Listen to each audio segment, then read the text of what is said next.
Hi everyone. आज की video के अंदर हम NISM सीरीज 8 के चैप्टर 3 के अंदर है, जिसका नाम है introduction to a forward and future contracts. Forward contracts क्या होते हैं और फ्यूचर कॉन्ट्रैक्ट्स क्या होते हैं, इसके बारे में इस वीडियो के अंदर हम डिस्कस करेंगे। Let's start the video without any further disturbance. Introduction to a forward contracts. A forward contract is a bilateral agreement to buy or sell an asset at a future date for a predetermined price. Predetermined price पर आपको पहले से ही bye करना। Forward contracts एक तरह के होते हैं OTC कॉन्ट्रैक्ट्स। अभी ऊपर हमने OTC कॉन्ट्रैक्ट्स के बारे में डिस्कस करा था।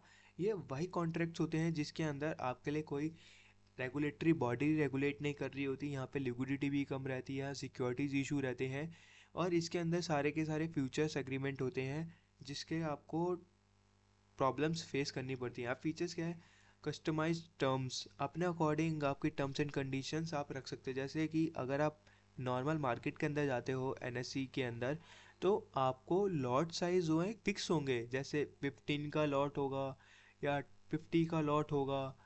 इसी अकॉर्डिंग से आपके लॉट साइज फिक्स रहते हैं और आपको इन्हीं के अंदर ट्रेड करना पड़ता है। तो पर ओवर द काउंटर मार्केट के अंदर तो आप कुछ भी कर सकते हो, अपने मन मुताबिक आप चल सकते हो। वही है, negotiated directly between a parties के बीच में डायरेक्ट नेगोशिएशन होता है, and trade over the counter trades होते हैं, मतलब वही।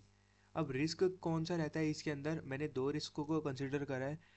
लिक्विडिटी रिस्क यहाँ पे रहता है, difficulty to exit before a maturity due to a tailored terms. Counter party risk, risk of a one party defaulting on the contract.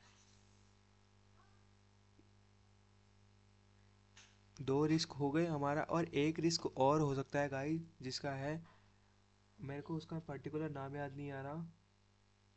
Prop legal and legal regulations.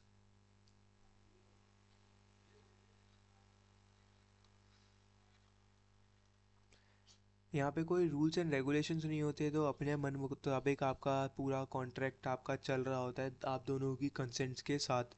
अब future contracts क्या होते हैं, future contracts are standardise of forward contracts trade on the exchange. एक इसका standard version है forward contract का, future contract. अब इसके फीचर्स क्या हैं, trade through a exchange with centralised price discovery.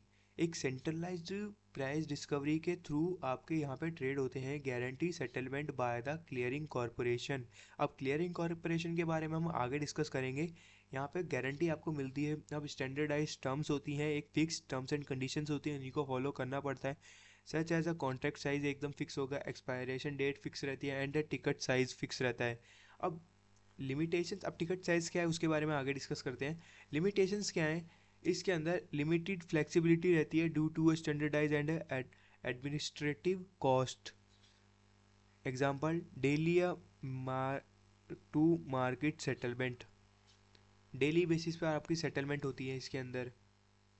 अब contract specification of a future contracts की क्या होती हैं, अब इसके बारे में देखते हैं। अंडरलाइंग एसिड, द एसिड और a index on which the contract is based. Asset और इंडेक्स के बेस पर कॉन्ट्रैक्ट जो बन रहा है, एग्जांपल निफ्टी 50 के बेस पर, किस एसिड के बेस पर आपके कॉन्ट्रैक्ट्स बन रहे हैं। जैसे कोई रिलायंस के शेयर के बेस पे या निफ्टी 50 के बेस पे आपका कॉन्ट्रैक्ट बन रहा है। कॉन्ट्रैक्ट साइज आपका पहले से डिसाइड रहता है। Define a lot size for each contracts के लिए होता है, डिफाइंड रहता है हर किसी के इंडेक्स का लॉट साइज। कॉन्ट्रैक्ट साइकिल कितनी रहती है, trading cycle includes a near, next and far month contracts. अब expiration date, the last trading day are typically the last Thursday of the contract month. कल एक फिक्स डेट पे weekly expiries होती हैं। अब टिकट साइज क्या है, minimum allowable price movement, for example 0.05 for a Sensex future. मतलब कि आपका जो कॉन्ट्रैक्ट जो सेटल हो रहा है वो कितने मिनिमम प्राइस पर आपकी सेटलमेंट होती है। अब दूसरा एक एग्जांपल टिकट साइज का, कि आपके जो बिड्स जो लग रही है मार्केट के अंदर, टिकट साइज का मतलब कि बिड आपकी जो लग रही है, अगर जैसे मैं आपको मेरे को प्राइस याद नहीं आ रहा, अब मैं वो बिटकॉइन ले लेता हूँ। अगर बिटकॉइन का प्राइस चल रहा है 1 लाख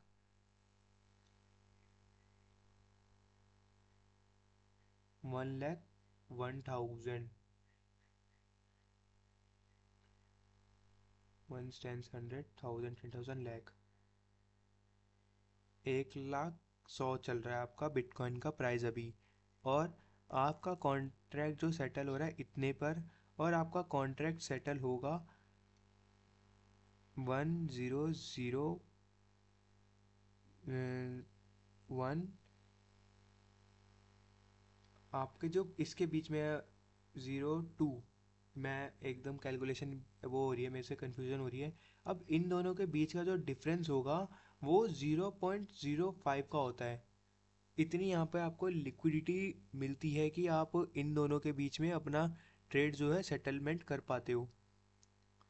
अब की टर्मिनोलॉजीज इन फ्यूचर के अंदर क्या होती हैं, अब उसके बारे में देखते हैं।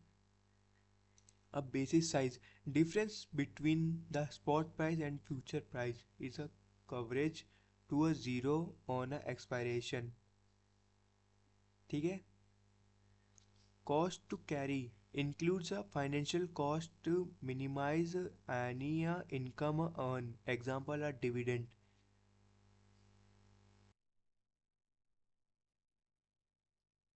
बेस प्राइस, बेस प्राइस वो प्राइस होता है difference between the spot and future price के, जो डिफरेंस होते हैं उसको हम बोलते हैं base price. It's a coverage to a zero on a expiration, expiry date पर ये दोनों के बीच का डिफरेंस जो है वो ज़ीरो हो जाता है। कॉस्ट ऑफ कैरी क्या होता है, इंक्लूड से होते हैं financing cost, minimum any income earn.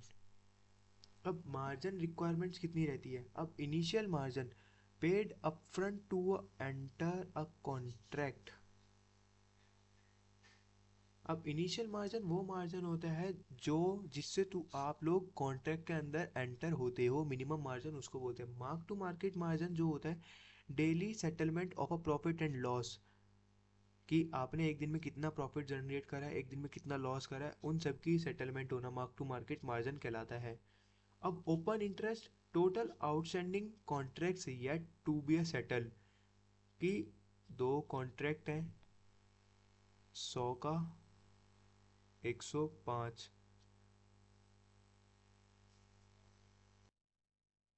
अब इन दोनों के बीच में जो सेटलमेंट होने के बाद जो 5 कॉन्ट्रैक्ट्स बचेंगे, हम उसको बोलते हैं ओपन इंटरेस्ट। और अगला है प्राइस बैंड। प्राइस बैंड का मतलब है कि एक जो शेयर प्राइस है वो यहाँ से कितना ऊपर जा सकता है और कितना नीचे जा सकता है, इन दोनों की लिमिट्स एकदम फिक्स रहती है।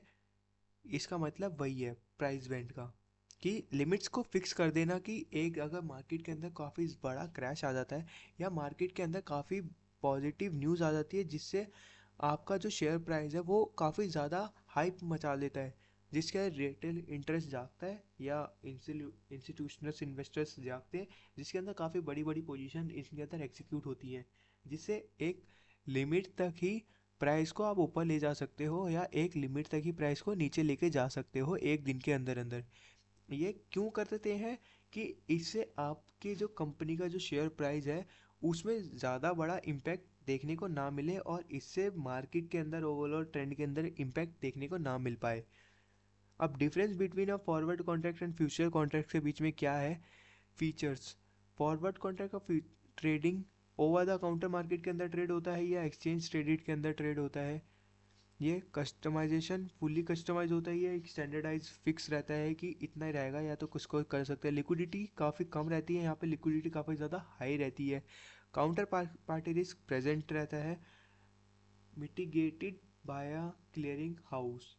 इसके अंदर एक काउंटर पार्टी रिस्क की सेटलमेंट आपकी 100% होगी ही होगी, उसकी एक श्योरिटी आपको मिलती है। प्राइस डिस्कवरी लिमिटेड रहती है, यहाँ पे एफिशिएंसी एंड सेंट्रलाइज होता है, कि आपको यहाँ पे प्राइस आपके अकॉर्डिंग यहाँ पे इजीली मिल जाएगा। अब pay off chart for a future contracts. अब long future unlimited profit if the underlying price rise, unlimited loss if its fall.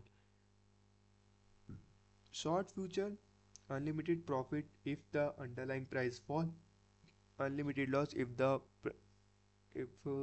if it rise. Payoff chart for a future are a linear due to a symmetric risk or rewards. इसका मतलब है कि long और short का जो charts हैं वो एक शो करना प्रॉफिट कितना आप जनरेट करोगे, ये ज़्यादा इंपॉर्टेंट नहीं है। एप्लीकेशंस ऑफ अ फ्यूचर्स की क्या क्या होती हैं? आप फ्यूचर के अंदर हैजिंग कर पाते हो, protect against a price fluctuations को आप हैज करके आप प्रोटेक्ट कर सकते हो। Speculation profit from a anticipated price changes से आप प्रॉफिट जनरेट कर सकते हो। Arbitrage exploit price difference between a market.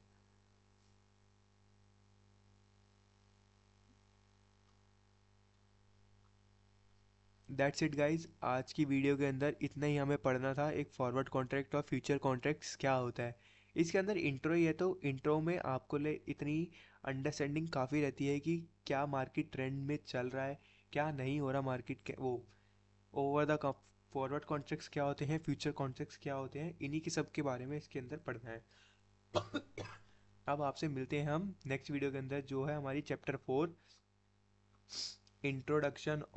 Introduction two options क्या होते हैं। बाय बाय, मिलते हैं नेक्स्ट वीडियो के अंदर।